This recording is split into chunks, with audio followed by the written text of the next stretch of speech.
Hello everyone, कैसे हैं आप लोग? होप सो आप बढ़िया होंगे। मैं बता दूं, मैं भी ठीक हूँ। सर आज से हम स्टार्ट करने वाले हैं अपनी ऑडिट की रिवीजन सीरीज।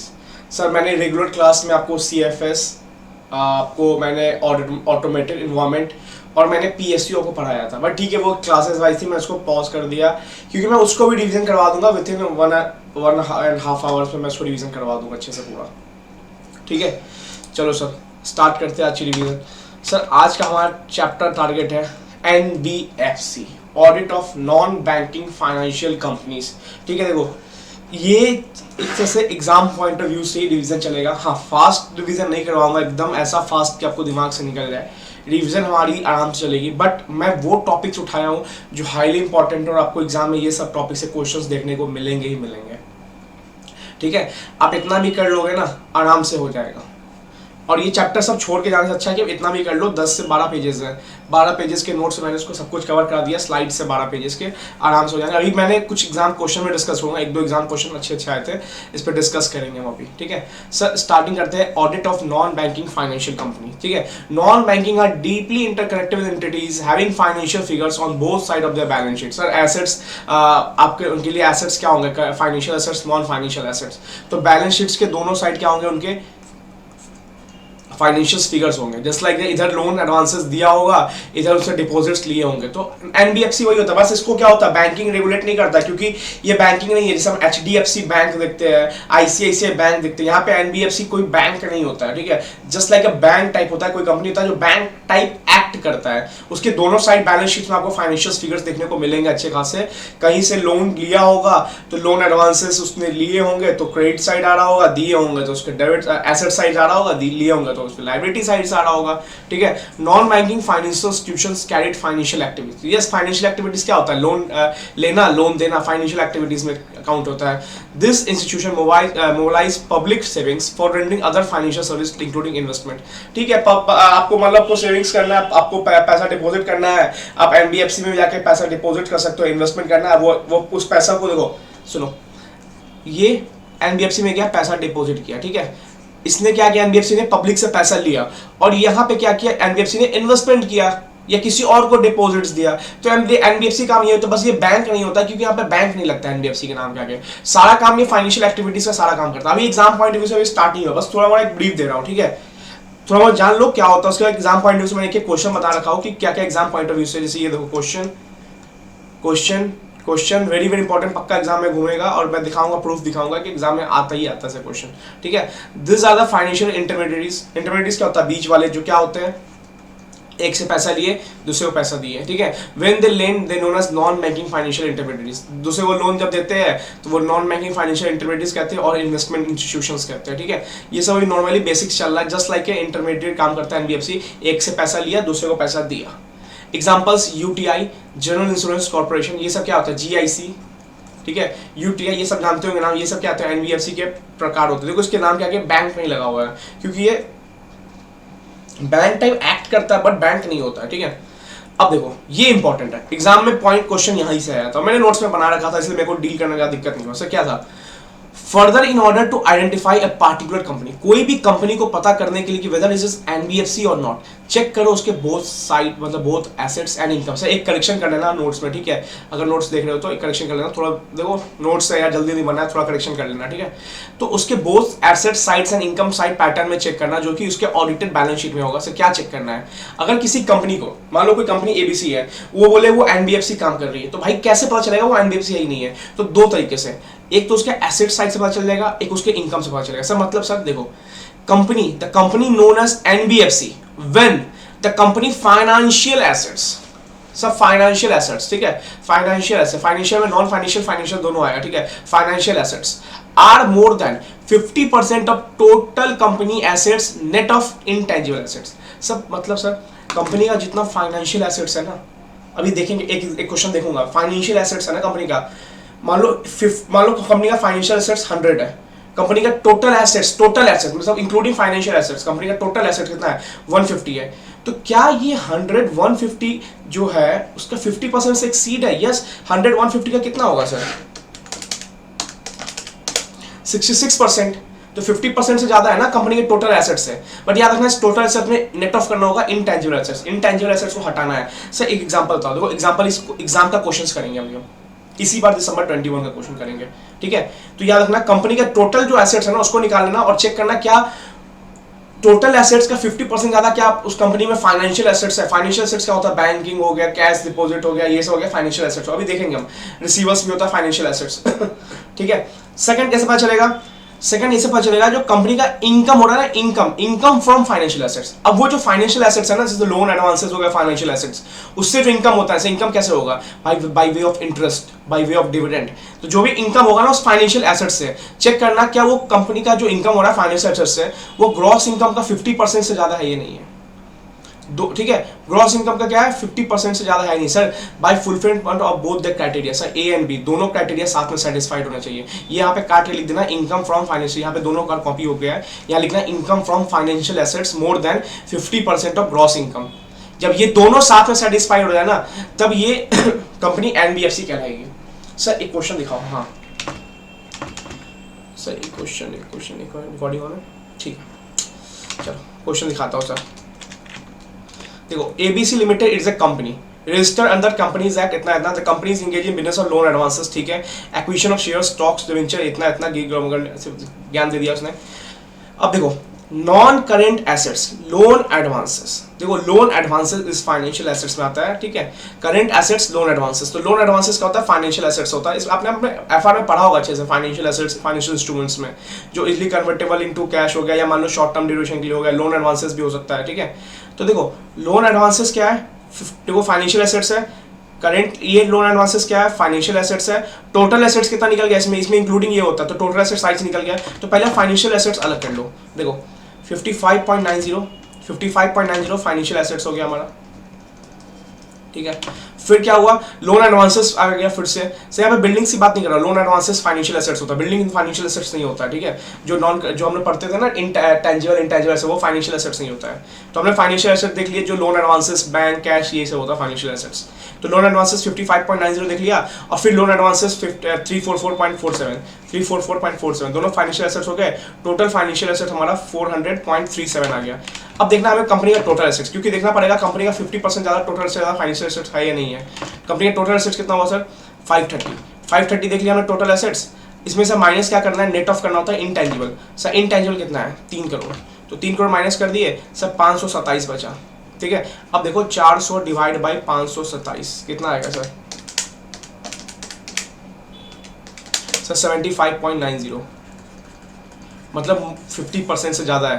तो ये कंडीशन हो गई सेटिस्फाइड। अब हमें देखना है उस फाइनेंशियल एसेट्स से जो इनकम आया वो ग्रॉस टोटल इनकम से 50% ज्यादा है या नहीं है। सर कितना इनकम आया इससे, income from interest and dividend, yes this is financial asset से इनकम आता है इंटरेस्ट का। जो भी लोन एडवांसेस आपने किसी को दिया होगा इंटरेस्ट ले रहे होगे, तो 52 करोड़ आपका क्या आ गया इनकम आ गया, आपका ग्रॉस इनकम। सर याद रखना ग्रॉस इनकम है, ग्रॉस इनकम है, नेट इनकम नहीं है, ग्रॉस इनकम है।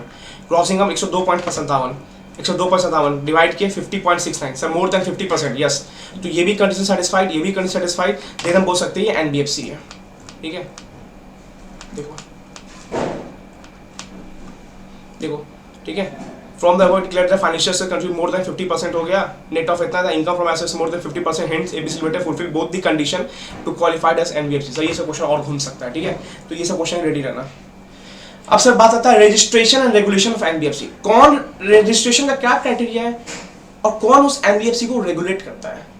अभी हम देखेंगे कौन बहुत रेगुलेट क्या होता है, मतलब उसको कंट्रोल करता है, उसके लिए लॉज बनाता है, उसके लिए रेगुलेशंस बनाता है, उसके लिए क्या बताता है प्रोविजंस बनाता है। कौन एनबीएफसी के लिए लॉज रेगुलेशन बनाता है, सुनो पहले रजिस्ट्रेशन क्राइटेरिया सुनो। Under section 45 IA of RBI act 1997 no NBFC is allowed to commence और carry business of non banking financial institution without obtaining a certificate of registration. So certificate of registration issued by RBI। देखो कोई भी NBFC अब बिना registration certificate के जो RBI issue करता है अपना बिजनेस नहीं स्टार्ट कर सकती। तो सर सर्टिफिकेट तो चाहिए ही चाहिए, ठीक है। तो सर्टिफिकेट एनी हाउ हमें चाहिए ही चाहिए फॉर रिगार्डिंग रजिस्ट्रेशन। बिना रजिस्ट्रेशन कोई भी एनबीएफसी अपना काम स्टार्ट नहीं कर सकता।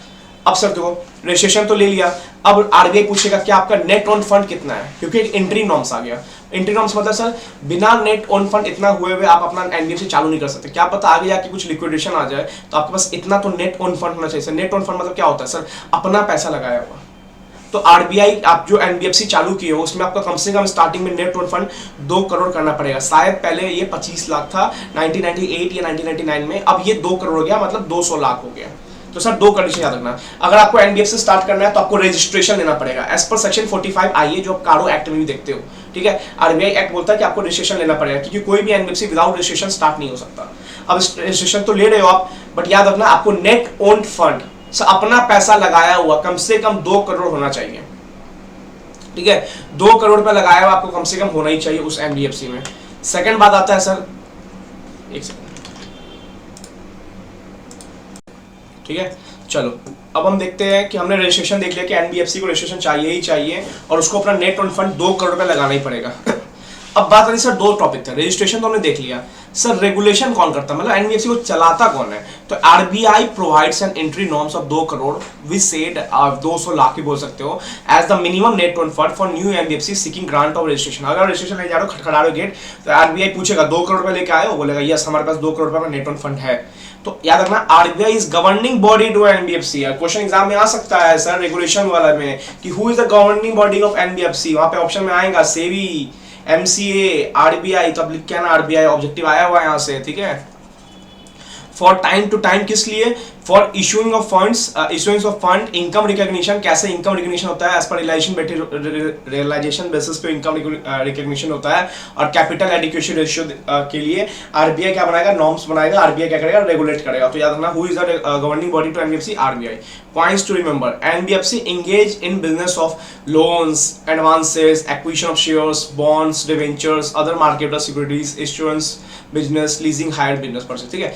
एनबीएफसी ये बिजनेस में अपना इंगेज हो सकता है सर, क्या क्या, loans, advances, acquisition of shares, bonds, debentures, other marketable securities, insurance business, leasing, hire purchase, ये सब बिजनेस में आरबीआई क्या है आराम से स्टार्ट कर सकता है, ठीक है,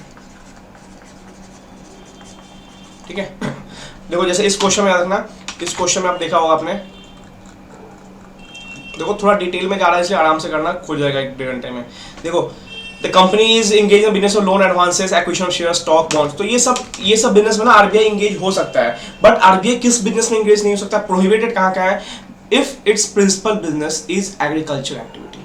अगर किसी एनबीएफसी का प्रिंसिपल बिजनेस एग्रीकल्चर एक्टिविटी है या इंडस्ट्रियल एक्टिविटी या purchase and sale of goods है अदर देन सिक्योरिटीज, सिक्योरिटीज वाला चलेगा, ऊपर हम देखा सिक्योरिटीज वाला चलेगा क्योंकि गुड्स के डिफरेंस काइंड में सिक्योरिटीज आता है, ठीक है, तो सिक्योरिटीज है तो चलेगा।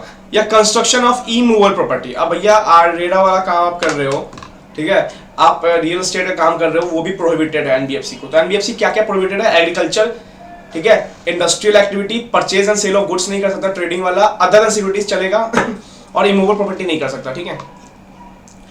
NBFC mandates to register under RBI, RBI के तहत उसको रजिस्टर होना पड़ेगा 45 आईए के तहत, याद रखना रजिस्ट्रेशन होना मैंडेटरी है। पहला क्वेश्चन आपके दिमाग में आना चाहिए, पहला क्वेश्चन मैंने क्लियर कर दिया, ये वाला रजिस्ट्रेशन वाला, यहाँ से एग्जाम में चांसेस है, रेगुलेशन रजिस्ट्रेशन क्या क्राइटेरिया, रजिस्ट्रेशन लेना ही पड़ेगा, नेट ओन फंड 2 करोड़ है और रेगुलेशन कौन करता है, आरबीआई करता है, ठीक है, आराम से हो जाएगा। एक क्वेश्चन यहाँ भी आ गया आपको, ये जो एग्जाम में पूछ चुका है, चांसेस कम आने के, ऑब्जेक्टिव में देखने को मिल सकता है, ठीक है। अब देखो register NBFC categorise as follows. अब देखो एनबीएफसी 2 तरीके के रजिस्टर हो सकते हैं, सुनो 2 तरीके, अभी सुनो क्या क्या हो सकते हैं, डिपॉजिट एक्सेप्टेंस एनबीएफसी और non deposit acceptance NBFC. 2 type के एनबीएफसी हो सकते हैं, एक जो डिपॉजिट एक्सेप्ट करते हैं पब्लिक से, एक जो पब्लिक से डिपॉजिट एक्सेप्ट नहीं करते। अभी सुनो देखेंगे। Also recognised by the activities they conduct like hiring, leasing, ये सब के तहत भी एनबीएफसी अपना इंगेज हो सकता है। जैसे हमने अभी देख लिया ना, acceptance, deposit acceptance NBFC, non deposit acceptance NBFC, और हमने देखा था एनबीएफसी कहीं का इंगेज हो सकता है, लीजिंग, हायरिंग, परचेजिंग, जो ऊपर देखा था हमने, जहाँ पे इसको अलाउ हुआ है, ठीक है। तो ये सब के तहत भी एनबीएफसी अपना कैटेगराइज हो सकता है, ठीक है। Different types of NBFC, sir हो सकता है एग्जाम में एक छोटा सा क्वेश्चन आ जाए, देखो ये थोड़ा रटाफिकेशन है, ठीक है, ये मैं भी नहीं याद कर पाया था, झूठ क्यों बोलूं, मैं इतना दिमाग, लेकिन चांसेस बहुत लेस है, बट फिर भी पूछ सकता है डिफरेंट टाइप्स ऑफ एनबीएफसी। तो इन्वेस्टमेंट एंड क्रेडिट, देखो 5-10-15 नाम थे यहाँ पे, 5-6 नाम याद दिलवा दिया, बट चांसेस एकदम लेस है, जहां हाई चांसेस है नीचे क्वेश्चन आने वाले हैं, ठीक है। Investment and credit company, infrastructure finance company, non banking financial company, factors, infrastructure डेप्ट फंड एनबीएफसी, आईडीएफ, ठीक है। तो ये सब क्या डिफरेंट टाइप्स ऑफ एनबीएफसी है। अब देखो ये याद रखना सब, देखो जहां बोलूंगा याद रखना, कान खोल लेना। All NBFC either deposit taking और नॉन डिपॉजिट टेकिंग, ठीक है। जो भी एनबीएफसी है चाहे वो deposit taking non deposit taking, if they are non deposit taking, ठीक है, non, if they are non deposit taking, then याद रखना अगर वो एनबीएफसी नॉन डिपॉजिट टेकिंग है ना, तो उसको आपको नाम क्या आगे, मतलब इधर सफिक्स में क्या लगाना पड़ेगा, नाम नहीं पीछे एनडी लगाना पड़ेगा, मतलब एनबीएफसी नॉन डिपॉजिट टेकिंग, ठीक है। तो एनबीएफसी एनडी लगाना पड़ेगा, याद रखना, ठीक है, याद रखना, ठीक है। तो अगर वो डिपॉजिट टेकिंग है तो कोई दिक्कत नहीं, वो नॉर्मली एनबीएफसी लगाएगा। अगर नॉन डिपॉजिट टेकिंग है तो NBFC ND, ND denotes non deposit taking, ठीक है। अब देखो company who engage in financing activities, company who engage in, देखो companies who engage in financial activities accepting deposit but they are regulated by other regulators. अब यहाँ पे other regulators की बातें की गई है। अगर स्टॉक एक्सचेंज में कोई कंपनी रजिस्टर्ड है तो उसको सेबी रेगुलेट करता है। यहाँ पे एमसीक्यू बनने का चांसेस है, बस एक आइडिया दे दिया है कौन कौन से रेगुलेटर्स होते हैं, क्या क्या सब आपके रेगुलेटर्स अलग अलग है। निधि कंपनीज को एक्सेप्टेड डिपॉजिट करती है, क्योंकि निधि कंपनीज भी मेंबर्स से पैसा लेती है और मेंबर्स को पैसा देती है, तो कहीं ना कहीं ये कंपनी है, निधि कंपनी है, वो भी एक्सेप्टिंग डिपॉजिट्स कर रही है, मेंबर से पैसा लेती है, बट वो अपने मेंबर से लेती है ना पैसा, तो इसको रेगुलेट कौन करता है, आरबीआई नहीं, इसको रेगुलेट करता है MCA, ministry of corporate affairs. Insurance company भी यही बिजनेस में है तो इसको रेगुलेट करती है आरडीएआई, ठीक है। स्टॉक एक्सचेंज कहीं ना कहीं पैसा लेती है देती है, तो इसको रेगुलेट करती है सेबी। और यहाँ पे बस एनबीएफसी बोल दिया, एनबीएफसी को रेगुलेट करता है आरबीआई, जो हमने ऊपर देख लिया है, ठीक है। Reserve bank of India NBFC को रेगुलेट करता है, जो भी एक्सेप्टेड डिपॉजिट होती है, जो भी देख लियो, ठीक है। वेरी वेरी इंपॉर्टेंट क्वेश्चन, इसको साइड कर देना, ठीक है। कोर इन्वेस्टिंग कंपनीज का assets less than 100 crore, but अगर एसेट 100 करोड़ से कम नहीं है, बट वो पब्लिक से पैसा नहीं लेती है, तो भी एग्जाम्प्ट है, ठीक है। इसको मैं समझा दूंगा, अभी इसको साइड कर दो, ये पॉइंट आ गया था, ठीक है। अब देखो very very important question, exam पक्का एग्जाम में आएगा, एमटीपी में एमसीक्यू घुमा है इससे, ठीक है। और अभी फिर से कहीं ना कहीं मैं इसको देखा हूँ घूमते हुए, तो मेरे को ज़्यादा चांसेस लग रहा है क्वेश्चन बनने के अच्छे इस पे, और बहुत ईजी है, 4 पॉइंट्स याद कर लो, मोर देन सफिशिएंट। और एक एमसीक्यू यहाँ से आया था, ये बता दूंगा आपको मैं भी कैसे ड्राफ्ट हुआ था। देखो क्या बोल रहा है, मैंने क्या बोला, बैंक अलग होता है, एनबीएफसी अलग होता है, लगभग काम करने का तरीका सेम है, वो एक्सेप्ट डिपॉजिट ये सब करता है, ठीक है, बट कुछ डिफरेंसेस है बैंकिंग में एंड एनबीएफसी में। सर क्या डिफरेंसेस है वो बताओ। एनबीएफसी कैन एक्सेप्ट डिपॉजिट, ठीक है, NBFC can accept deposit but not accept demand deposit. Sir ये याद रखना, सर इतना दूर याद रखना, क्वेश्चन एग्जाम में आता है कि एनबीएफसी क्या नहीं कर सकता, lend demand deposit, accept demand deposit, accept term deposit, ऐसे करके क्वेश्चन एग्जाम में आता है। आपको पता होना चाहिए एनबीएफसी एक्सेप्ट नहीं करता है क्या डिमांड डिपॉजिट, एक्सेप्ट का नहीं करता, एक्सेप्ट लेंड का नहीं बोला, एक्सेप्ट नहीं करता है क्या डिमांड डिपॉजिट, जो तुरंत क्या हो, डिमांड डिपॉजिट क्या होता है, आज मांगे आज डिपॉजिट हो जाए, ठीक है। तो इस टाइप का डिमांड डिपॉजिट, जब मांगो तब मिल जाए, तब डिपॉजिट हो रहा है, ठीक है। तो एनबीएफसी ये डिमांड डिपॉजिट का काम नहीं करता है कि जब दरवाजा खटखटाओ तो डिपॉजिट कर सकते हो, वो एक्सेप्ट नहीं करता डिमांड डिपॉजिट, जब चाहो आप मान लो विड्रॉ कर सकते हो आगे जाके, ठीक है। तो डिमांड डिपॉजिट क्या करता है, एनबीएफसी एक्सेप्ट नहीं करता, जो बैंकिंग करते हैं। तो एक डिफरेंस बताया गया कि NBFC can NBFC deposit accept कर सकता है बट डिमांड डिपॉजिट एक्सेप्ट नहीं कर सकता, याद रखना। सर बहुत चांसेस मेरे को लग रहा है इस क्वेश्चन में, और एमसीक्यू यहाँ पे आने के चांसेस, ये एमसीक्यू लगता है मेरे को ये घूमने वाला है, अब घूमने ही वाला है ये, ठीक है। NBFC can not accept demand deposit, ठीक है। अब देखो क्या बोला, no minimum exposure to priority sector, मतलब एनबीएफसी को बोला है कि आपको प्रायोरिटी सेक्टर का एक्सपोजर नहीं मिल रहा है। सर प्रायोरिटी सेक्टर क्या होते हैं, प्रायोरिटी सेक्टर और ओनली गिवन टू बैंक, जो प्रायोरिटी सेक्टर है ना उनको वो सिर्फ बैंकिंग को दिया गया है। Sir like agriculture are one of the priority sectors. Sir MSME या दोनों जो है ना ये प्रायोरिटी सेक्टर्स में। तो प्रायोरिटी सेक्टर का जितना काम है ना सब किसको मिलता है, बैंकिंग को मिलता है, एनबीएफसी को कोई प्रायोरिटी सेक्टर का काम नहीं मिलता है। तो दो डिफरेंस देखा हमने, NBFC can accept deposit but not accept DD demand deposit, not accept demand deposit, word पे याद रखना। No minimum exposure to priority sector, किसको priority, no minimum exposure to priority sector only given to bank, सिर्फ bank को दिया गया priority sector like agriculture and MSME, ठीक है। थर्ड पॉइंट क्या बोला है, NBFC does not engage in payment and settlement system as bank does. जैसे हमने चेक डाला, चेक विड्रॉ किया, पेमेंट किया, सेटल किया, ठीक है। ये मान लो दो बैंक में हमारा खाता है, दो बैंक में पेमेंट सेटलमेंट हुआ, but it does not issue cheques drawn and its. देखो एनबीएफसी है ना, पेमेंट सेटलमेंट में नहीं सिस्टम में इंगेज है, जो साफ बोल दिया है। एंड देखो बैंकिंग क्या है, किसी एक का खाता इधर है तो मान लो बैंक 1 है और बैंक 2 है, इसका खाता बैंक 1 में है तो बैंक 1 अपना खाता इससे करके सेटल कर सकता है। या मान लो ये चेक का भी सिस्टम इशू करता है बैंक। बट एनबीएफसी के पास क्या है, NBFC does not engage in payment and settlement system. Payment settlement system में ये वाला जो बैंक है इसमें एनबीएफसी इंगेज नहीं है, और it does not issue check drawn on itself. और एनबीएफसी भी चेक वेक इशू करने का लायक नहीं है, इसमें काबिल नहीं है, ठीक है। तो डिफरेंसेस हमने बैंक और एनबीएफसी का देखा। चौथा डिफरेंस क्या है, सिंपल है, insurance deposit facility that is known as DICGC is not available in NBFC, ठीक है, याद रखना। इंश्योरेंस वाला फैसिलिटी, डिपॉजिट फैसिलिटी जो डीआईसीजीसी है वो एनबीएफसी को अवेलेबल नहीं है। सर 4 डिफरेंस एग्जाम में पूछने को आ सकता है, ये क्वेश्चन ड्राफ्ट हो सकता है अच्छा कि what are the difference between bank and NBFC, एक केस सिनेरियो दे देगा, ये मान लो कुछ भी दे सकता है। 4 नंबर का एक बेस्ट क्वेश्चन मेरे को लगता है ये। एनबीएफसी नहीं एक्सेप्ट कर सकता, एमसीक्यू आने का, एमसीक्यू भी आ सकता है कि प्राइवेट सेक्टर किसको है, सिर्फ बैंकिंग को, लाइक एग्रीकल्चर, एमएसएमई। एनबीएफसी क्या कर सकता है, settlement and payment settlement scheme में नहीं आ सकता जो बैंक की आता है, और एनबीएफसी अपना ड्रॉ चेक नहीं कर सकता। एनबीएफसी के पास क्या है, इंश्योरेंस डिपॉजिट फैसिलिटी नहीं है, ठीक है। अब देखो यहाँ भी MCQ highly chances. Every applicable NBFC non deposit taking and deposit taking shall maintain a capital ratio consist of tier 1 and tier 2 not less than 15% of its aggregate risk weight assets, ठीक है। तो sir याद रखना capital requirements में, एक second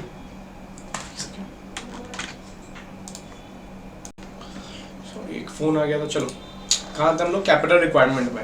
देखो sir every applicable NBFC, ठीक है, जो एक्सेप्ट करता है डिपॉजिट या डिपॉजिट एक्सेप्ट नहीं करता है, shall maintain capital ratio consist of tier 1 and tier 2 not less than 50% is aggregate risk weight. देखो सर एमसीक्यू के लिए, ठीक है, ज़्यादा डीप में जाना चांसेस नहीं है, बट फिर भी समझा देता हूँ।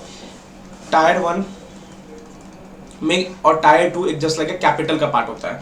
टायर 1 में शेयर होल्डर्स के मोस्टली अपने फंड्स होते हैं just like reserves, share holders का अपना पैसा, ठीक है। टायर 2 में क्या होता है, डेब्ट्स का पैसा होता है, लॉन्ग टर्म डेब्ट का पैसा होता है। तो वही बोल रहा है कि एनबीएफसी जो है ना, चाहे वो डिपॉजिट टेकिंग हो नॉन डिपॉजिट टेकिंग हो, उनका कैपिटल है ना, कैपिटल जो टायर 1 एंड टायर 2 दोनों से मिलकर जो बनता है वो नहीं लेस होना चाहिए, not less than 50% aggregate risk wait assets. Sir risk wait assets क्या हो गया, मान लो उसने किसी को डिपॉजिट दिया, अब डिपॉजिट दिया तो कंपनी अपना ना RAW करके रिस्क वेट, RWA करके ना रिस्क वेट एसेट्स निकालती है कि किसमें कितना रिस्क है, किसमें कितना रिस्क है, पॉलिटिकल रिस्क हो गया, इधर रिस्क हो गया, पूरा एक एनालिसिस करके रिस्क वेट एसेट्स निकलता है। जैसे मान लो 2000 करोड़ का उसने डिपॉजिट दिया, तो उसमें से 1000 करोड़ उसमें रिस्क वेट एसेट्स में निकल गया, तो उसका 15% निकालेंगे, दैट इज 150 करोड़। अब कंपनी का कैपिटल कितना है, मान लो 100 करोड़ टायर 1 और 20 करोड़ टायर 2, तो भैया 120 करोड़ हो गया, जो कि 15% से कम हो गया, मतलब 150 करोड़ से कम हो गया। तो भैया ये दिक्कत है। तो एनबीएफसी, हर एनबीएफसी को अपना ना रिस्क कम से कम कैपिटल टायर रेशियो 50% से कम नहीं जाना चाहिए, टायर 1 टायर 2 का, ठीक है। तो समझने के समझ लो बहुत कम चांसेस, एमसीक्यू के लिए हाईली चांसेस है। अब दूसरा आता है जो टायर 1 कैपिटल होता है ना, in respect of applicable NBFC other than micro fund and invested debt fund, ठीक है, other than सिंपल समझो ये टायर 1 जो है, टायर 1 वो नॉट लेस देन 10% होना चाहिए of aggregate risk weight asset, ठीक है, not less than 10% of aggregate risk weight asset, ठीक है। अब देखो if anyone engage in lending loan against gold jewellery then must maintain tier 1 12%, ठीक है।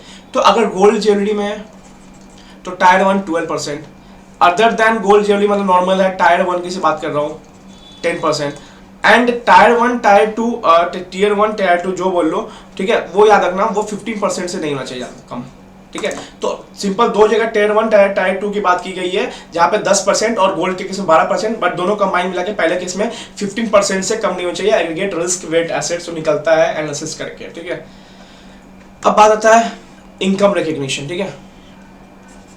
Sir income recognise based on recognise accounting principle, accounting principle के तहत income recognise होता है इसका एनबीएफसी का, जो इंटरेस्ट के तहत मिलता है।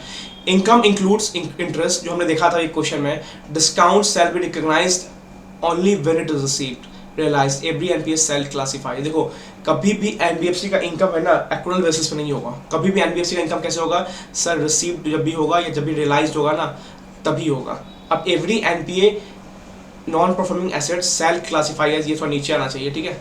Every NPA shall classify as standard assets, sub standard assets, doubtful assets, lost assets. ठीक है, ये अलग था, ठीक है, ये अलग था यहाँ तक। ठीक है, एवरी एनपीए यहाँ पे आना चाहिए, every NPA shall classify as. ठीक है, तो याद रखना इनकम कैसे रिकॉग्नाइज होता है एनबीएफसी में, on the basis of relation basis, on the basis of accrual नहीं होगा, ऑन द बेसिस ऑफ जब रिसीव्ड हुआ तभी हम इनकम रिकॉग्नाइज करेंगे। ये नहीं बोलेंगे हम एक्रूअल बेसिस पे पहले रिकॉग्नाइज कर लेंगे, नहीं, जिस दिन मिला उस दिन रिकॉग्नाइज करेंगे एनबीएफसी का इनकम इंटरेस्ट का। ठीक है, अब देखो एनबीएफसी में एनपीए एसेट्स को कैसे क्लासिफाई करते हैं, sir standard assets, sub standard assets, doubtful assets, loss assets. Sir standard assets क्या होता है, जहां पे नो डिफॉल्ट इन रिपेमेंट और not doing any problem in repayment, जहां कोई दिक्कत नहीं है, जहां कोई दिक्कत नहीं है, जहां कोई दिक्कत नहीं है, वो हमारा स्टैंडर्ड एसेट्स हुआ। सब स्टैंडर्ड एसेट्स का हुआ जहां assets classified as non performing for a period not exceeding 12 month, जहां 12 मंथ से ज्यादा ऊपर नहीं गया है, बट अभी आपको क्या उसका रिपेमेंट नहीं मिला, 12 मंथ तक ही हुआ है अभी, बट 12 मंथ से एक्सीड कर गया तो वो होता है doubtful assets. It means a loan or assets which remains a substandard, मतलब ये 12 महीने से ज्यादा रह गया for a period exceeding 12 month, sir 12 महीने से कम रह गया तो वो सब स्टैंडर्ड, 12 महीने से एक्सीड कर गया तो डाउटफुल डेब्ट्स। लॉस एसेट्स क्या हो गया, an asset which is classified as loss assets by the NBFC और बाय इट्स एक्सटर्नल और इंटरनल ऑडिटर। जो इंटरनल ऑडिटर एक्सटर्नल ऑडिटर या एनबीएफसी ने खुद बता दिया कि भैया इसके चांसेस नहीं है, और any asset with chances of recovery is not possible, जहां रिकवरी होने के चांसेस नहीं है भैया उसको लॉस एसेट्स मान के खत्म करो। ठीक है, sir non performing assets, non performing asset होता कब है, हमने जान लिया कि every non performing asset shall classified as standard, sub standard, doubtful, loss, every NPA. अब सर एनपीए कब होता है एनबीएफसी में, assets which interest overdue for a period of 6 month, जो एसेट्स है मतलब आपको लोन एडवांसेस है उसका इंटरेस्ट 6 महीने से क्या हो गया, ओवर ड्यू हो गया, जिस दिन उसको आना था पैसा ना वहां से 6 महीने ज्यादा ओवर ड्यू हो गया, तो वो एसेट्स क्या हो जाता है, NPA for NBFC. Any bill which remains over due for payment 6 months और मोर, कोई बिल था पेमेंट के लिए, ठीक है, वो 6 महीने से ज्यादा क्या हो गया, ओवर ड्यू हो गया। या मान लो any instalment on term loan which instalment is overdue for 6 month, मान लो आपने इंस्टॉलमेंट भरा था 3-3 महीने का, 1-1 महीने का, और फर्स्ट महीने का आपने इंस्टॉलमेंट दे दिया, सेकंड महीने का नहीं दिया, और ये 6 महीने से ज्यादा इंस्टॉलमेंट ओवर ड्यू हो गया। पहला क्या हो गया, इंटरेस्ट ओवर ड्यू हो गया, सेकंड क्या हो गया, कोई आपने काम कर दिया, या मान लो कोई उसने काम कर दिया उसका पेमेंट होना बाकी था, बिल ओवर ड्यू हो गया 6 महीने ज्यादा। थर्ड क्या हो गया, कोई आप जैसे आप बाइक लेते हो और उसका इंस्टॉलमेंट मेथड है, पहला महीने 5,000 दोगे, दूसरा महीने 5 दोगे, तीसरा महीने 5 दोगे, चौथा महीने 5 दोगे, ऐसे 5-5 हजार का अपना इंस्टॉलमेंट रख लिया। पहले महीने 5 दे दिया, दूसरा महीने ने 5 दिए ही नहीं, अब ये तीसरा महीने भी नहीं दिया, चौथा महीने दिया, पांचवा महीने दिया, छठा नहीं दिया, तो जो भी इंस्टॉलमेंट था ना वो ओवर ड्यू हो गया 6 मंथ्स और मोर। ठीक है, अब देखो ये नॉन एनपी का होता है, लेस चांसेस है। ठीक है, the lease rental or hire purchase installment which overdue for 12 months in non-systematical NBFC। अब क्वेश्चन आता है sir non-systematical NBFC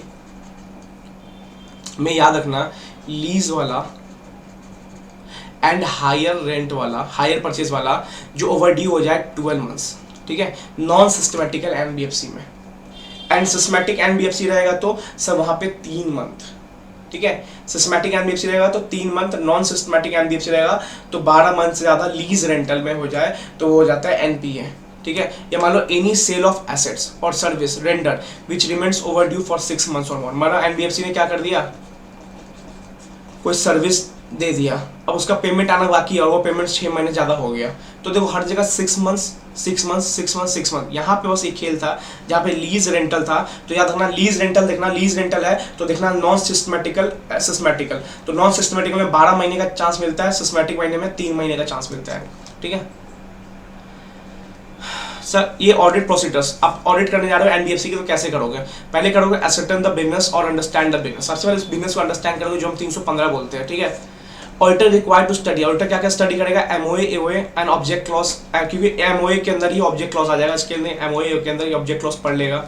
business policy of the company, क्या उसकी बिजनेस पॉलिसी है, कंपनी हायर परचेस में, कंपनी लीजिंग में, कंपनी शेयर सिक्योरिटीज में, minutes पढ़ लेगा बोर्ड मीटिंग में, लेटेस्ट मिनट्स पढ़ लेगा, ये ऑडिटर काम करेगा। ठीक है, फिर evaluation of internal control, when the internal control system is in existence और नॉट, वेदर इट इज इफेक्टिव और नॉट, चेक करेगा यार इंटरनल कंट्रोल सिस्टम सही है भी कि नहीं है, या है भी कि नहीं है, पहले देखिएगा है कि नहीं है तो क्या सही है कि नहीं है। तो सबसे पहले हम कूदते क्या करेंगे, सबसे पहले पता लगाएंगे एमओए एओए जितने डॉक्यूमेंट्स सब कलेक्ट करेंगे, फिर देखेंगे कंपनी का इंटरनल कंट्रोल सिस्टम कैसा है, sound internal control system properly followed or not, so auditor understand the internal control system of NBFC.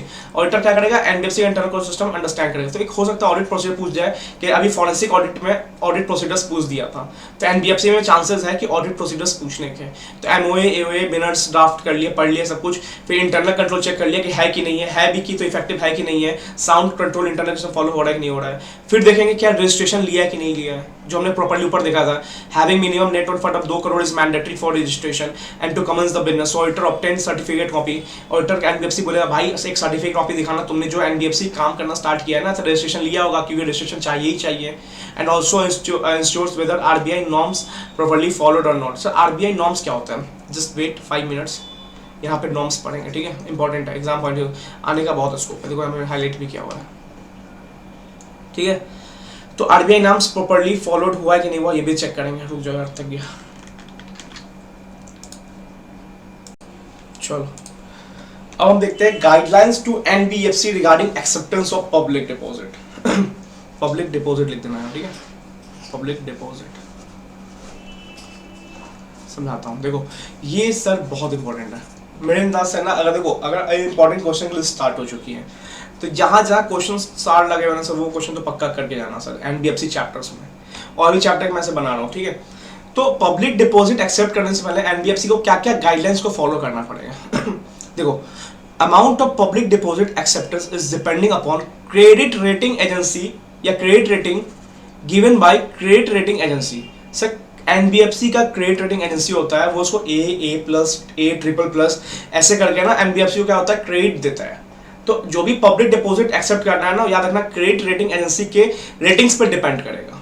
अगर उसका रेटिंग बहुत खराब मिला है तो भैया ज्यादा पब्लिक डिपॉजिट एक्सेप्ट मत करना, अदरवाइज हो सके आगे जाके कैश क्रंच या मान लो आगे जाके मान लो NBFC लिक्विडेट हो जाए, पैसा कहाँ से लाएगी, देगी पब्लिक को. तो इसलिए क्रेडिट रेटिंग एजेंसी ना बहुत इंपॉर्टेंट रोल प्ले करता है. जो भी क्रेडिट रेटिंग एजेंसी ने A+,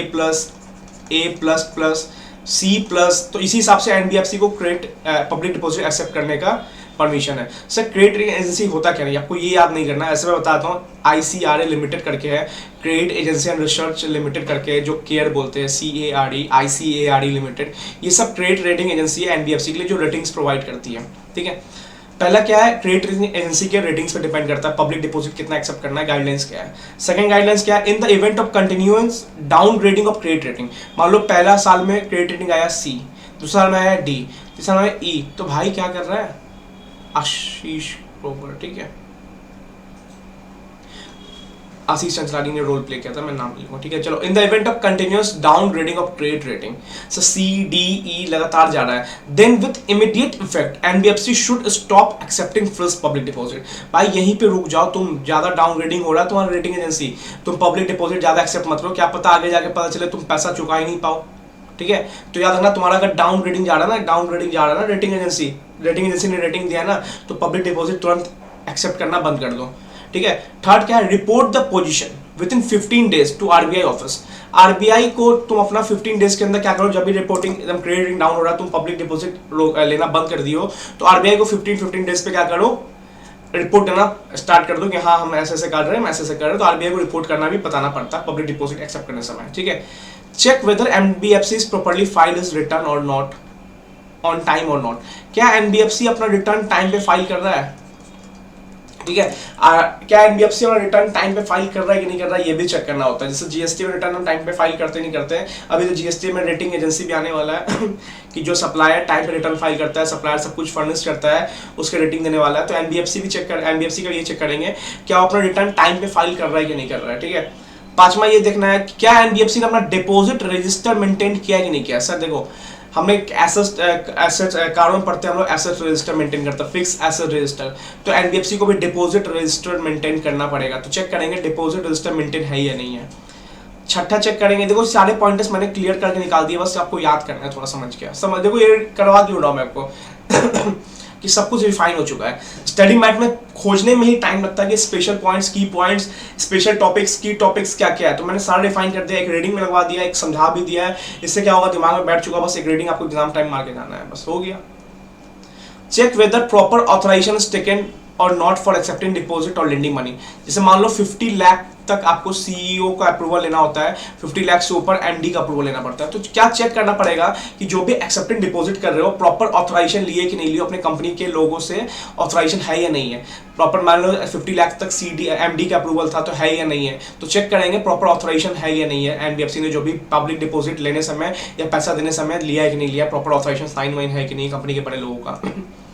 if NBFC not accepted public deposit then board resolution must be pass by board. हमने देखा था ना एनबीएफसी दो टाइप के होते हैं, जो एक्सेप्ट करते पब्लिक डिपॉजिट, जो एक्सेप्ट नहीं करते पब्लिक डिपॉजिट। जो नहीं करते उनको नाम के इधर सफिक्स में एनडी लगाना होता है, non deposit ND, NBFC ND, ठीक है। तो जो भी एनबीएफसी नहीं करता है ना, डिपॉजिट एक्सेप्ट नहीं करता है ना, उसको अपना बोर्ड रिजोल्यूशन पास करना पड़ता है बोर्ड मीटिंग में। तो चेक करेंगे वो बोर्ड रिजोल्यूशन पास हुआ है या नहीं हुआ है। तो ये सारे 7 पॉइंट्स से सर एमटीपी में 2 बार मैंने देखा हूँ ये क्वेश्चन आया है, तो ज्यादा चांसेस मेरे को लग रहे हैं क्वेश्चन आने के। Guidelines to NBFC regarding acceptance of public, और एक एमटीपी मैंने अच्छे इंस्टीट्यूट का एमटीपी में ये भी देखा था, मॉक टेस्ट में देखा था, ठीक है।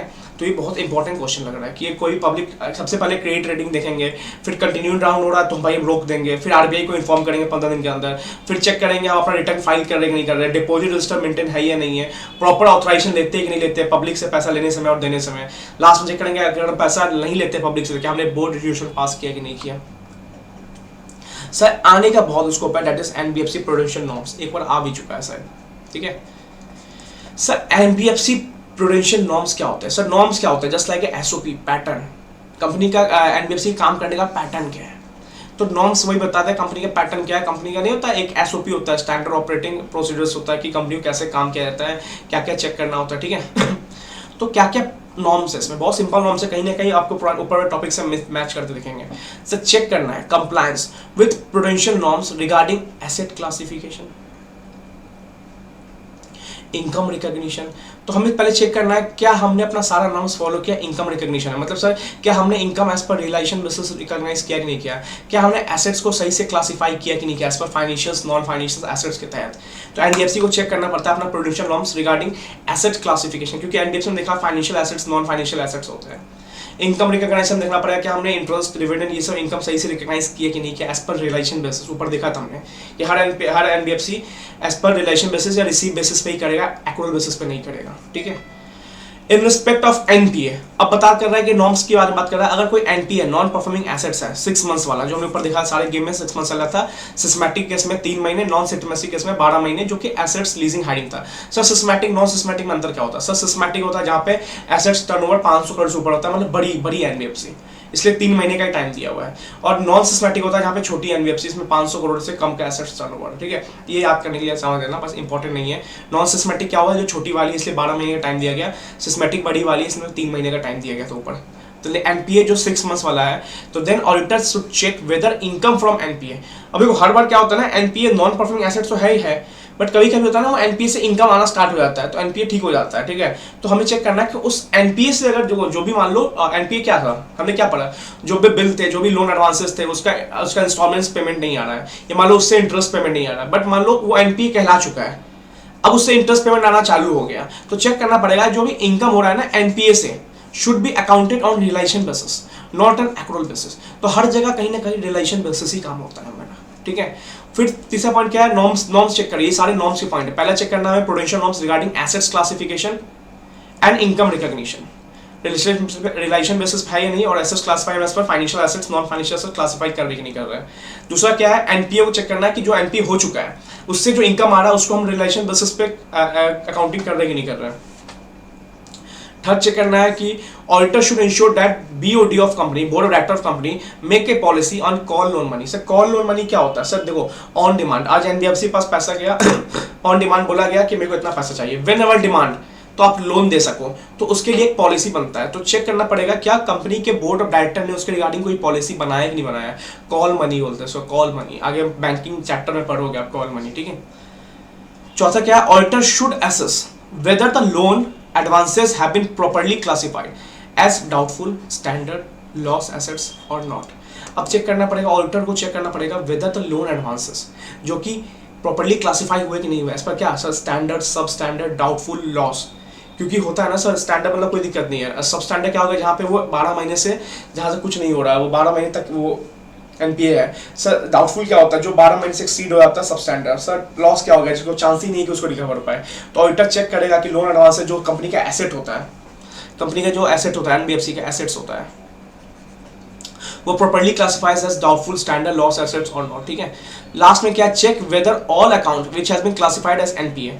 मान लो 2000 इन प्रीवियस ईयर, मान लो 2017 में ये एनपीए हो गया था, ठीक है, कोई एनपीए हो गया था 2017 में, ठीक है, और also continue in current year, अब 2018 में वो कंटिन्यू कर रहा है, तो क्या वो कंटिन्यू कर रहा है, तो कंटिन्यू कर रहा है, ठीक है। इफ नॉट, मतलब अब वो कंटिन्यू नहीं कर रहा 2018 में, तो हम चेक करेंगे वेदर एसेट्स रियलाइज और नॉट। मतलब 2017 में वो तुम्हारा एनपीए था, तो 2018 में वो भी एनपीए तुम्हारा रहेगा, बट अगर वो 18 में एनपीए नहीं है, तो मतलब या तो उससे पैसा आ चुका है या तो हम उसको सेल कर चुके हैं एनपीए को, तो हम चेक करेंगे whether the such assets is realise और नॉट।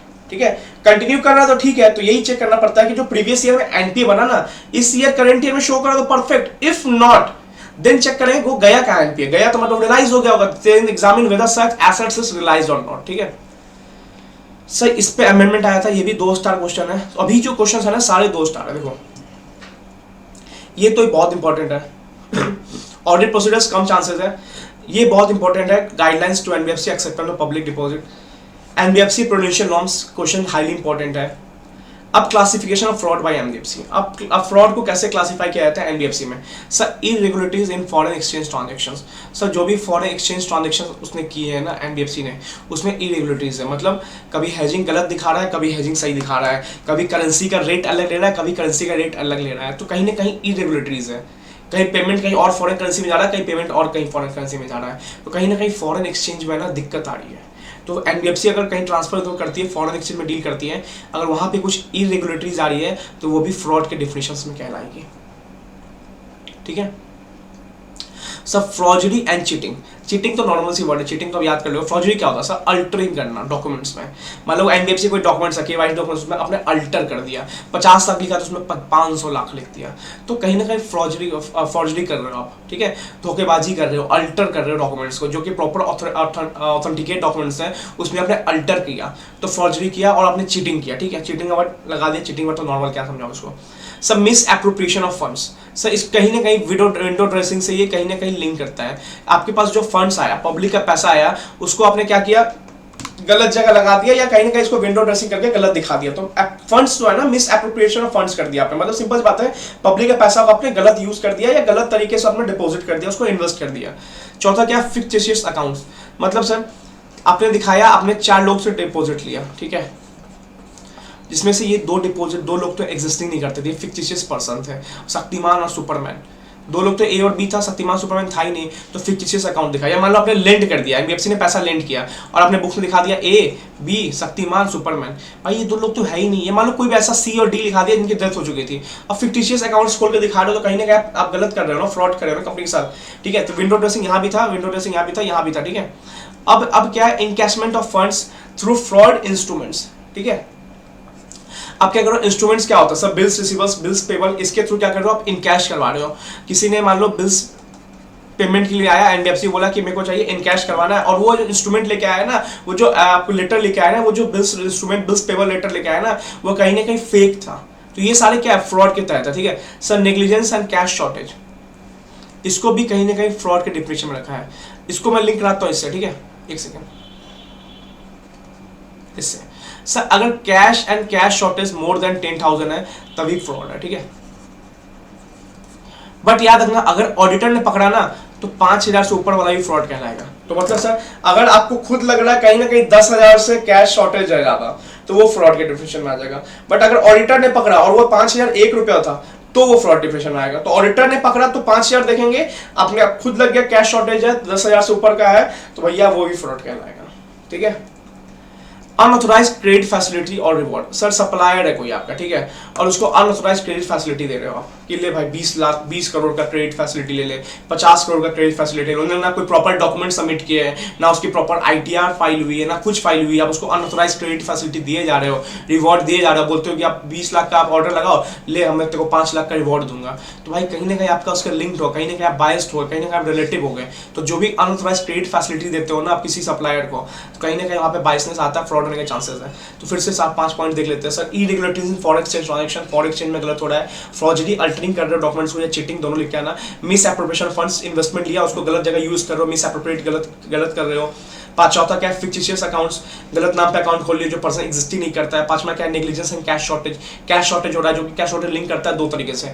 एक तो कंपनी ने खुद पकड़ा तो 10,000 से ऊपर कैश शॉर्टेज, ऑडिटर ने पकड़ा तो 5,000 से ऊपर का कैश शॉर्टेज भी कैश शॉर्टेज फ्रॉड कहलाएगा, ठीक है। पांचवा क्या है, अनऑथोराइज क्रेडिट फैसिलिटी देना, क्रेडिट फैसिलिटी देना, उधार में सामान देने का अनऑथोराइज लिमिट दे रहे हो, ले भाई तू 5-5 करोड़ सामान ले जा उधार में, क्या पता आगे जाके वो सामान डुबा दे, ठीक है। चलो अब स्टार्ट करते हैं हम division 2 and division 3। Sir division 2 is for companies and division 3 is for NBFC. Sir एक बार एग्जाम में आया था नवंबर 19 के पेपर में या मई 19 के पेपर में, ठीक है, एग्जाम में आ चुका है। अच्छा क्वेश्चन था, एग्जाम में आ चुका था, लास्ट टॉपिक था, आईसीआई लास्ट टॉपिक ज़्यादा हिट करता है। Sir difference between division 2 and division 3। Sir देखो कुछ नहीं है, 5-6 पॉइंट्स है, आराम सुन लो। Separate disclosure of trade receivers which have significant risk under NBFC. NBFC वाले को, ये जो एनबीएफसी बनाते हैं, एनबीएफसी वाले डिवीजन 3 होते हैं, ठीक है, डिवीजन 2 कंपनीज का होता है। तो जो भी एनबीएफसी होते हैं ना, उनको एक सेपरेट डिस्क्लोजर देना पड़ता है इनके ट्रेड रिसीवर्स का, जिनका ट्रेड रिस्क बहुत हाई है, सिग्निफिकेंट ट्रेड रिस्क है। तो एनबीएफसी का ट्रेड रिसीवर है ना, उसके रिगार्डिंग एक सेपरेट डिस्क्लोज आता है, इनका ट्रेड रिस्क हाई होता है, ठीक है। ये रिस्क हाई होता है, कैसे होता है, ये प्रॉपर उनका कैलकुलेशन होता है, एनालिसिस होता है, ठीक है, जिसका सिंपल बात है, आपको पॉइंट याद करना है। जो भी एनबीएफसी जिनका trade receiver separate high risk पे है, सिग्निफिकेंट रिस्क पे है, वो सेपरेट डिस्क्लोज होगा, ठीक है। सेकेंड क्या है, NBFC is also required to disclose item such as revenue from operations, other comprehensive income on face of statement of P and L instead of showing part of notes. Sir देखो NBFC को भी है ना, अपना जो भी पी&एल बनेगा ना, उसमें revenue from operations and other comprehensive income, OCI बोलते हैं, वो भी अपने पी&एल में डालना पड़ेगा, अदरवाइज उसको नोट्स टू अकाउंट्स या कहीं भी नोट्स में शो नहीं करना। तो वो भी जस्ट लाइक नॉर्मल जो कंपनीज का बनता है ना डिवीजन 2, उससे आपसे बनाना है इसको अपना पी&एल, ठीक है। NBFC are required to separately disclose under receivers, जो रिसीवर का कॉलम आता है ना फाइनेंशियल एसेट्स में, उसके अंदर रिसीवर्स कॉलम में सेपरेटली डिस्क्लोज करना, क्या डिस्क्लोज करना है, the debts due from LLP under which director is a partner और मेंबर। मतलब सर एनबीएफसी का कोई डायरेक्टर है, ठीक है, वो किसी एलएलपी में पार्टनर है, ठीक है, सुनो, एनबीएफसी का कोई डायरेक्टर है जो एलएलपी में क्या है, पार्टनर है, ठीक है। तो एनबीएफसी ने इसको लोन दिया एलएलपी को, और इसका डायरेक्टर एलएलपी में पार्टनर है, तो दो जगह है, तो वो जो दो जगह होता है ना, तो उस एलएलपी को एनबीएफसी को ना सेपरेटली डिस्क्लोज करना पड़ता है, ठीक है, जहां पे उसका डायरेक्टर क्या है, वो पार्टनर हो उस एलएलपी में, और जो भी लोन दिया होगा एनबीएफसी ने उस एलएलपी को, क्योंकि कहीं ना कहीं बायसनेस, कहीं ना कहीं रिस्क हाई हो सकता है, कहीं ना कहीं इंटरेस्टेड का रिस्क हाई हो सकता है, ठीक है। चौथा क्या है, NBFC is required to separately disclose any item of other income और other expenditure which exceeds 1% of total income. मान लो कंपनी का एनबीएफसी का टोटल इनकम 1000 करोड़ है, इसका 1% क्या हो गया सर, 1% इसका हो गया मान लो 10 करोड़ रुपीज, ठीक है, ठीक है, 10 करोड़ रुपीज, ठीक है, 10 करोड़ रुपीज का कैलकुलेटर बहुत इंपॉर्टेंट है।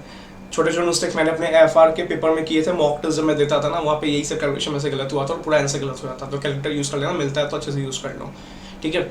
तो 10 करोड़ हो गया। अब मान लो कोई एक्सपेंस किया एनबीएफसी ने, वो 11 करोड़ का है, तो हो गया ना एक्सीड 10%, 1% से ज्यादा, तो हाँ ठीक है, ये प्रॉपर्ली डिस्क्लोज होगा। मान लो कोई एक्सपेंस 9 करोड़ का है, तो इसको प्रॉपर्ली डिस्क्लोज नहीं करना है, तो सिंपल बात, जो भी एक्सपेंडिचर या जो भी इनकम है ना, उसको सेपरेटली डिस्क्लोज करना है, जो एक्सीड करता है 1% of total income. Total income निकालना, उसका 1% से निकालना, 1%, उससे कोई एक्सीड कर रहा है तो उसको सेपरेटली डिस्क्लोज करो। और डिवीजन 2 जो वो कंपनी का होता है उसको भी डिस्क्लोज करना है, any item expenses which exceeds 1% of revenue of operations और 10,000 which is higher। सब मान लो 1% of revenue of operation क्या हो गया, मान लो 1% revenue operation उसका आ गया 500 करोड़, उसका 1% क्या आ गया, सब 5 करोड़, ठीक है। और 100 lakh 10 lakh 5 crore 10 lakh which is higher क्या हुआ sir, 10 lakh rupees, sorry 5 crore rupees. तो देखो क्या कंपनी का कोई ऐसा एक्सपेंडिचर या इनकम हो रहा है जो 5 करोड़ से ज्यादा है, तो पहले निकालना 1% ऑफ रेवेन्यू फ्रॉम ऑपरेशन मतलब सेल और 10 लाख विच इज हायर पता चल जाएगा, सेल निकलेगा तो ठीक है, मतलब 10 लाख हायर हो ही जाएगा। फिर निकालना क्या ऐसा अमाउंट कोई है जो इन दोनों से ऊपर जा रहा है, तो कंपनीज को भी सेपरेटली डिस्क्लोज करना पड़ेगा।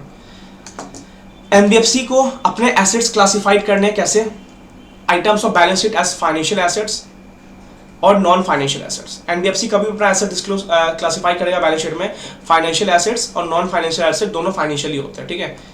बट कंपनी को कैसे करना है, करेंट एसेट्स और नॉन करेंट एसेट्स के रूप में, ठीक है। तो ये अपना बैलेंस शीट का डिस्क्लोजर ऐसा होता है। एनबीएफसी कैसे फाइनेंशियल नॉन फाइनेंशियल, कंपनी कैसे करेंट नॉन करेंट, जब देखते हो बैलेंस शीट बनता है तो current assets non current assets, NBFC में financial assets non financial assets, ठीक है। एनबीएफसी अपना बैलेंस शीट कैसे बनाएगा, as per in order to liquidity. Company कैसे बनाता है, कंपनी बनाएगा नॉन करंट एसेट्स, फिर बनाएगा करंट एसेट्स, बट एनबीएफसी कैसे बनाएगा, लिक्विडिटी बेसिस पे, ठीक है। लिक्विडिटी बेसिस पे बनाएगा, जो सबसे हाई लिक्विडिटी है उसको ऊपर रखेगा, फिर एसेट्स करके अपना लिक्विडिटी बेसिस पे बनाएगा एनबीएफसी अपनी बैलेंस शीट। कंपनी कैसे बनाएगा, कंपनी बनाएगा नॉर्मली जो बनती है नॉन करंट करंट करके, बट एनबीएफसी कैसे बनाएगा, in order to liquidity basis पे। जो हाई लिक्विडिटी है वो ऊपर आएगा, लेस लिक्विडिटी नीचे आएंगे, ठीक है। अब सर बात आती है ऑडिटर्स की ड्यूटी क्या क्या है। अब देखो यहाँ पे चैप्टर मेनली बताऊँ, यहाँ पे chapter level wise important question हमने सब देख लिए। अब एक जगह और देखेंगे, यहाँ पे इंपॉर्टेंट क्वेश्चन मैंने लगा रखा है, एक ये है और एक ये है, ठीक है। बस ये दो में चैप्टर खत्म हो जाएगा, इतना भी कर लो बहुत है। ऑडिटर ड्यूटी क्या है, RBI direction have increase the responsibility of auditors of NBFC. RBI ने जितना डायरेक्शन स्टार्ट किया ना, ऑडिटर रिस्पांसिबिलिटी बढ़ा चुकी है। जो भी एनबीएफसी ऑडिटर होंगे भाई समझ के करना, आरबीआई ऊपर गाइडलाइन देता है, ऑडिटर्स को भी अच्छा खासा गाइडलाइंस देता है। So the more burden is coming on auditor shoulder, auditor should need to check the following points. क्या क्या, whether NBFC complies on norms of RBI norms। Sir norms क्या sir, asset classification, income recognition, call loan के लिए BOD policy बनी कि नहीं बनी। देखो देखो ये नॉर्म्स, ये सारे नॉर्म्स ऑडिटर चेक करेगा कंप्लाई हुए कि नहीं हुए। चेक जो प्रीवियस ईयर में एनपीए थे करंट ईयर में है या नहीं है तो चेक करना पड़ेगा, रिलेशन हुआ कि नहीं हुआ, एसेट्स क्लासिफाइड हुए कि नहीं हुए, डाउटफुल स्टैंडर्ड ऐसे करके, ठीक है। और क्या देखना है sir, in case of deposit accepting NBFC. अब एनबीएफसी वो डिपॉजिट एक्सेप्टिंग कर रहा है, auditor need to check whether all conditions fulfilled और नॉट, ठीक है। तो डिपॉजिट एक्सेप्टिंग एनबीएफसी को चेक करना पड़ेगा ऑडिटर को, क्या उसने सारे कंडीशन फुलफिल्ड किए हैं या नहीं किए हैं, प्रॉपर गाइडलाइंस फॉलो किया है कि नहीं फॉलो किया है, क्रेडिट रेटिंग को चेक किया है या नहीं किया है। तो ऑडिटर ये सब सारे चेक करेगा। तो कहीं ना कहीं ऑडिटर रिस्पॉन्सिबिलिटी बढ़ गई है एनबीएफसी को, ऑडिटर को भी प्रूडेंशियल नॉर्म्स पढ़ने पड़ेंगे। If auditor is not satisfied with working of NBFC then report कर दो आरबीआई को। तो सबसे पहले नॉर्म्स चेक कर लो, देन अगर एनबीएफसी पब्लिक डिपॉजिट एक्सेप्ट करता है तो उसके सारे कंडीशन फुलफिल कर लो कि उन्होंने income recognise basis realisation basis पे किया कि नहीं किया, प्रॉपर क्रेडिट रेटिंग को देख के किया कि नहीं किया, फिक्स एसेट रजिस्टर मेंटेन किया कि नहीं, फिक्स डिपॉजिट रजिस्टर मेंटेन किए कि नहीं किए गए। इफ ऑडिटर लगे कुछ गड़बड़ है तो भैया रिपोर्टिंग कर दो आरबीआई को, ठीक है। अब some extra points, The Reserve of Bank of India (RBI) has issued the NBFC auditor report under the RBI direction to auditors. Such directions are applied to every auditor of NBFC as defined section 45 IA। 45 IA के तहत एक report देगा auditor को check करने के लिए, आप ये नॉर्म्स को फॉलो चेक करोगे ऑडिटर जब भी एनबीएफसी ऑडिट करने जाओगे तो। एक्स्ट्रा पॉइंट्स है, ठीक है। In addition to report made by auditor section 143 में एक रिपोर्ट आता है, 143(1) में आप देखोगे पढ़ोगे, ठीक है। Of companies act, the auditor also make a separate report to BOD company. ये रिपोर्ट तो जाएगी 143(1) की, ऑडिटर एक सेपरेट रिपोर्ट ही बनाएगा जो बोर्ड ऑफ कंपनी को देगा, board of director of company को देगा। क्या देगा sir, to check whether NBFC conducting non banking financial activity without a valid certificate. क्या एनबीएफसी वो एक्टिविटी जो कर रहा है उसके पास सर्टिफिकेट है या नहीं है, तो चेक करेगा। फिर देखेगा क्या एनबीएफसी ने सर्टिफिकेट होल्ड किया वो वैलिड है या नहीं। ऐसा तो नहीं है सर्टिफिकेट पहले ही आपको एक्सपायर हो चुका और रिन्यू नहीं करवाया एनबीएफसी ने, तो पहले चेक करेगा। बोर्ड ऑफ डायरेक्टर को रिपोर्ट जाएगी, ठीक है, याद रखना रिपोर्ट किस जाएगी, बोर्ड ऑफ डायरेक्टर हो जाएगी। सबसे पहले चेक करेगा क्या एनबीएफसी ने सर्टिफिकेट लिया कि नहीं लिया, वैलिड सर्टिफिकेट है या नहीं है। क्या एनबीएफसी ने अपनी एक्टिविटी कर रहा है, क्या बिना सर्टिफिकेट लिया एक्टिविटी कर रहा है, पहले ये चेक करेगा। सेकंड चेक करेगा क्या वो वैलिड सर्टिफिकेट है या नहीं है, ऐसा तो नहीं है सर्टिफिकेट एक्सपायर हो चुका हो। थर्ड चेक क्या करेगा, एनबीएफसी क्या करेगा, नेट ऑन फंड था या नहीं था। Sir net on fund 2 crore वाला, तो 2 करोड़ नेट ऑन फंड है या नहीं है। तो ये 3 कंडीशन प्रॉपर्ली चेक करेगा, ठीक है। सर एक्स्ट्रा ज्ञान, every non-banking financial company shall mandatory है submit a certificate from statutory auditor। जो भी इस कंपनी का स्टैट्यूटरी ऑडिटर, मानो एबीसी एलएलपी करके कोई भी स्टैट्यूटरी ऑडिटर होगा, ठीक है, तो वो एक सर्टिफिकेट सबमिट करेगा। क्या क्या क्या सबमिट करेगा, that it's NBFC primary engage in business of NBFC and also hold a valid certificate. मतलब ऑडिटर बताएगा, स्टैट्यूटरी ऑडिटर बताएगा कि भाई हमारा जो एनबीएफसी है ना वो वैलिड सर्टिफिकेट होल्ड किया हुआ है और वो बस बिजनेस में इंगेज है, primary engage business of NBFC में इंगेज है, वो एक्सेप्ट डिपॉजिट करता है और कुछ नहीं करता है। तो कहीं ना कहीं स्टैट्यूटरी ऑडिटर का सर्टिफिकेट भी लगने वाला है। तो ये सारे पॉइंट्स याद रखना है एमसीक्यू के लिए। कौन लगाएगा, स्टैट्यूटरी ऑडिटर सर्टिफिकेट लगाएगा कि कंपनी ने एक वैलिड सर्टिफिकेट होल्ड किया कि नहीं किया, ठीक है। और आरबीआई का पॉइंट याद रखना, एक्स्ट्रा पॉइंट्स है, ये बोर्ड ऑफ रिपोर्ट, ये एडिशन देगा। देखो 143 में एक रिपोर्ट जाता है, ठीक है, बट उसके एडिशन में एक बोर्ड ऑफ डायरेक्टर रिपोर्ट जाएगा कि पहले चेक करेगा सर्टिफिकेट है कि नहीं है, फिर देखेगा वैलिड सर्टिफिकेट है कि नहीं है, फिर देखेगा नेट ऑन फंड है कि नहीं 2 करोड़ वाला, ठीक है, थोड़ा सा बचा है, खत्म कर देंगे अब। Sir in case of NBFC not accepting deposit, अब जो वैसे एनबीएफसी के बारे में बात करेंगे जो कि है ना डिपॉजिट एक्सेप्टिंग नहीं करते सर, जिसको हम एनबीएफसी एनडी करते हैं, जो नॉन डिपॉजिट होता है, तो क्या क्या चेक करना पड़ेगा, सुनो। Whether board resolution pass by board of director और नॉट, अगर आप नहीं एक्सेप्ट करते हो डिपॉजिट तो आपको बीआर पास करना पड़ेगा, बोर्ड रिजोल्यूशन पास करना पड़ेगा बोर्ड ऑफ डायरेक्टर को, ठीक है। फिर क्या करना पड़ेगा, वेरीफाई करना पड़ेगा, verify whether company is accepting any deposit during year और नॉट। अब उसने तो बोल दिया हम एक्सेप्ट नहीं करते डिपॉजिट, बट ऑडिटर मान लेगा नहीं, ऑडिटर हमेशा अपना एविडेंस चेक करेगा। तो एविडेंस कैसे करेगा, ऑडिटर वेरीफाई करेगा, वेरिफिकेशन करेगा, वेरीफाई करेगा कि कंपनी ने सही में डिपॉजिट एक्सेप्ट किया है कि नहीं किया है, उसके बोलने से नहीं चलता। ऑडिटर अपना एनालिसिस लगाएगा, ऑडिटर अपना एविडेंस कलेक्ट करेगा, ठीक है। तो सबसे पहले चेक करेगा बीआर पास किया कि नहीं किया प्रॉपर्ली बोर्ड रिजोल्यूशन में कि हाँ कंपनी एक्सेप्ट नहीं करने वाला है पब्लिक डिपॉजिट। सेकंड क्या है, चेक करेगा, वेरीफाई करेगा खुद से क्या कंपनी ने सच में नहीं एक्सेप्ट किया डिपॉजिट। थर्ड चेक करेगा whether the company has complied with prudential norms related to asset classification provision for debts, क्या कंपनी ने प्रॉपर्ली प्रूडेंशियल नॉर्म्स फॉलो किया, जो हमने देखा प्रूडेंशियल नॉर्म्स क्या क्या होते हैं, एसेट्स क्लासिफिकेशन करने के समय क्या कंपनी ने अपना प्रॉपर एसेट क्लासिफाई किया है, एसेट फाइनेंशियल्स नॉन फाइनेंशियल्स, क्या प्रोविजन फॉर डेब्ट सही से बना है कि नहीं बना है। लास्ट में क्या है, whether the company timely submits a report to RBI in relation to capital adequacy ratio, जो हमने स्टार्टिंग में देखा था CAR बोलते हैं इसको, जो टायर 1 टायर 2 का मिला के 50% ज्यादा एक्सीड नहीं होना चाहिए, एक्सीड कम नहीं होना चाहिए, ठीक है। और also relation to risk assets and CSR, ठीक है। तो अब 3 पॉइंट भी याद रखोगे ना, और एक याद रखना रिपोर्ट सबमिट करना पड़ता है आरबीआई को related to CAR capital adequacy ratio, तो आराम से हो जाएगा। याद रखना बोर्ड रिजोल्यूशन पास करना बहुत जरूरी है, ठीक है। अगर आप नहीं कर रहे हो एक्सेप्ट डिपॉजिट कोई बात नहीं, आप बोर्ड रिजोल्यूशन पास करके कंफर्म कर दो, आपका बोर्ड रिजोल्यूशन प्रूफ हो जाएगा। सेकंड, उसके बोलने से नहीं चलेगा, हमें खुद से वेरीफाई करना पड़ेगा कंपनी सही में एक्सेप्ट नहीं किया डिपॉजिट, क्या पता उसके बैलेंस शीट में दिख जाए पब्लिक डिपॉजिट 500 करोड़ का। थर्ड चेक करना क्या कंपनी ने अपना प्रूडेंशियल नॉर्म्स फॉलो किया नहीं किया regarding assets classification, income recognition and provision for debts. चौथा, एक कैपिटल एडिक्वेसी रेशियो सबमिट करना पड़ेगा आरबीआई को कि 15% 20% से ऊपर 15% 10% ऊपर खराब तो नहीं जा रहा है। सर लास्ट पार्ट इस चैप्टर की, in the auditor report if any of the item related to except from public registration certificate non acceptance of deposit is unfavourable. Sir देखो ऑडिटर की रिपोर्ट में ओपिनियन आएगा और कुछ ऐसा दिख जाए जो अनफेवरेबल है, मतलब सर अगर रजिस्ट्रेशन के समय कुछ ऐसा दिख जाए कि अनफेवरेबल है या non acceptance of public deposits is unfavourable है और qualified in auditor report, then auditor is required to state the reason. देखो ऑडिटर ऐसा नहीं बोल सकता कि ये मैं अपना ओपिनियन दे रहा हूँ क्वालिफाइड, ठीक है, या एडवर्स, ऐसा नहीं। ऑडिटर को क्या लगाना पड़ेगा, रीजंस बताने पड़ेंगे for such qualification statement, for such qualified statement. Auditor हवा में नहीं बोल सकता, जैसे हमने कल आर्बिट्रेशन देखा था, आर्बिट्रेशन हवा में नहीं दे सकता वर्ड, आर्बिट्रेटर को एक स्टेटमेंट लगाना पड़ता था, एक फैक्ट कंक्लूजन सब लगाना पड़ता था। यहाँ भी ऑडिटर हवा में नहीं दे सकता कि हाँ ये क्वालिफाइड है, इसने अपना फेवरेबल नहीं काम किया, इसने अपना है ना सही से काम नहीं किया, डिसीजन सही से नहीं मिला, भाई रीजंस पूरा लिख के दो। तो auditor is required to state the reason, auditor is required to state the reasons, ठीक है, for such qualified statement. In case auditor is unable to express any opinion of any items as above, then is report reasons and fact. देखो दो type का होता है, एक auditor को पता लग जाए तो क्वालिफाइड है तो रीजन दो, इफ ऑडिटर को एक्सप्रेस ही नहीं कर पाए, auditor is unable to determine, जैसे हमने पढ़ा ना डिस्क्लेमर ऑफ ओपिनियन, तो ऑडिटर को समझ ही नहीं आया तभी भाई तभी रीजन दो, तो रीजन चाहिए ही चाहिए हमें, ठीक है। सर लास्ट ये भी क्वेश्चन आ सकता है, ये भी कहीं ना कहीं घुमा, तो देखो सब मैंने इंपॉर्टेंट लगा दिया आपके लिए, इतना भी पढ़ लो चलेगा, 1 घंटा में रिवाइज करके आप एनबीएफसी खत्म कर सकते हो। 5 मार्क्स का पेपर में आता है, ऑब्जेक्टिव लेकर 6 मार्क्स तक का, और अभी एक अटेम्प्ट में आया तो इस अटेम्प्ट में चांसेस हाईली है एनबीएफसी आने के। चलो, obligation of auditor to submit exception report to RBI, where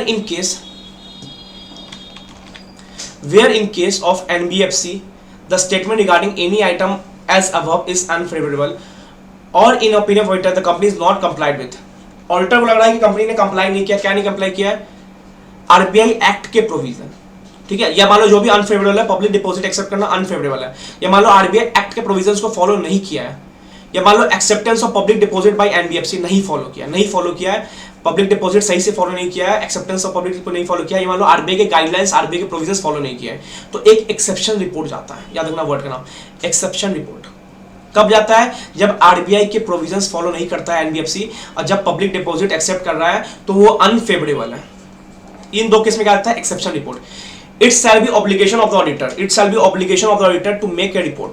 auditor क्या बनाएगा, रिपोर्ट बनाएगा कंटेनिंग डिटेल्स ऑफ अनफेवरेबल, जो अनफेवरेबल है, मान लो ये दोनों जो अनफेवरेबल है, और नॉन कंप्लायंस, जो नॉन कंप्लायंस हुए हैं, ठीक है, behaviour in respect of company and send to regional office of department, किसको भेजेगा, जो भी कंपनी ने अनफेवरेबल किए या मान लो नॉन कंप्लायंस किए पब्लिक डिपॉजिट एक्सेप्ट करने समय, या मान लो अनफेवरेबल था provision of RBI act, auditor भेजेगा किसको? ऑडिटर भेजेगा रीजनल ऑफिस ऑफ डिपार्टमेंट, ठीक है, और non banking supervision of RBI under हुच जुडिक्शन the regional office of company is located. जो भी जुडिक्शन ऑफिस को भेजेगा, रीजनल ऑफिस ऑफ डिपार्टमेंट भेजेगा जिस जुडिक्शन में आरबीआई सुपरवाइज करता है उस नॉन बैंकिंग फाइनेंशियल कंपनी को, ठीक है। याद रखना क्या होगा, नाम होता है उसका एक्सेप्शन रिपोर्ट। कब जाता है? जब आप आरबीआई के प्रोविजंस को फॉलो नहीं करते हो, जब कोई भी पब्लिक डिपॉजिट्स को एक्सेप्ट करने समय नॉन कंप्लायंस करते हो। सब पंच लाइन याद रखना, अगर कंट्रावेंशन है तभी रिपोर्ट करो, एक्सेप्शन रिपोर्ट। इफ कंप्लायंस को फॉलो कर रहा है तो जबरदस्ती का ज्ञान देने के लिए कोई आरबीआई को रिपोर्ट मत करना। So the duty of auditors sir report to only the contravention of RBI act and directions. मतलब सर जब कॉन्ट्रावेंशन हुआ है ना तभी देना आरबीआई रिपोर्ट। अब ये नहीं बताना कि आरबीआई भाई ये एनबीएफसी ना प्रॉपर्ली मस्त काम करता है, मक्खन काम करता है, देखो ना मस्त काम करता है, तो ये मस्त काम करता है ये सब मत बताना, चल जाना। जब गलत करता है तब बताना। तो क्वेश्चन आता है एग्जाम में, क्या आरबीआई को बताना है कि उसने सारे कंप्लायंस फॉलो किए, सारे प्रूडेंशियल नॉर्म्स फॉलो किए, सारे प्रोविजंस आरबीआई एक्ट फॉलो किए, तो क्या एक्सेप्शन रिपोर्ट देना पड़ेगा? नहीं। एक्सेप्शन रिपोर्ट कब देना है? जब कॉन्ट्रावेंशन है तभी रिपोर्ट करो। इफ कंप्लायंस को फॉलो कर रहा है, भाई वो कंप्लायंस को फॉलो कर रहा है, तुम बार बार आरबीआई को बताने जाओगे कि भाई आरबीआई इसने कंप्लायंस फॉलो किया, अब किया तो अच्छी बात है, तो जबरदस्ती का ज्ञान देने के लिए मत करो। या मान लो कोई और एक्ट के तहत उसने कंप्लायंस फॉलो नहीं किया, तभी मत जाना। जब आरबीआई एक्ट का गलत उल्लंघन हुआ है, जब मान लो इस एनबीएफसी ने डिपॉजिट एक्सेप्ट करने समय गलत उल्लंघन किया है, तभी आरबीआई पास ज्ञान देने जाना। परफेक्ट, चैप्टर खत्म। शेयर कर देना फ्रेंड के साथ, सब्सक्राइब करना, लाइक करना, कमेंट करना, बताना कैसा लगा। फिर मैं आगे के चैप्टर्स आपको नोट्स प्रोवाइड करते रहूंगा, ठीक है। प्लीज कमेंट करके जाना। फाइनेंशियली मैंने बेस्ट दिया है, 12 पेज मैंने एनबीएफसी को कवर कर दिया है, सारे बेस्ट क्वेश्चन थे एनबीएफसी के, ठीक है। चलो एक सब शेयर कर देना यार, फ्रेंड्स को शेयर कर दो कम से कम, जो ऑडिट में फंसे पड़े थे। बहुत सारे दोस्त आते हैं जो मैं उनको बोलता हूँ फ्रेंड्स से शेयर कर दो, क्योंकि मैंने बेस्ट बनाया यार। इसमें 50-60 नंबर आराम से उठ सकते हैं। मैंने अदर चैप्टर के बेसिस पे 60 नंबर उठाए, लगभग 57-58, ठीक है। तो आपके भी आ सकते हैं। आप एसएस को अच्छा कमांड कर लो, आप 60+ अच्छे से कर सकते हो ऑडिट में। चलो ऑल द बेस्ट।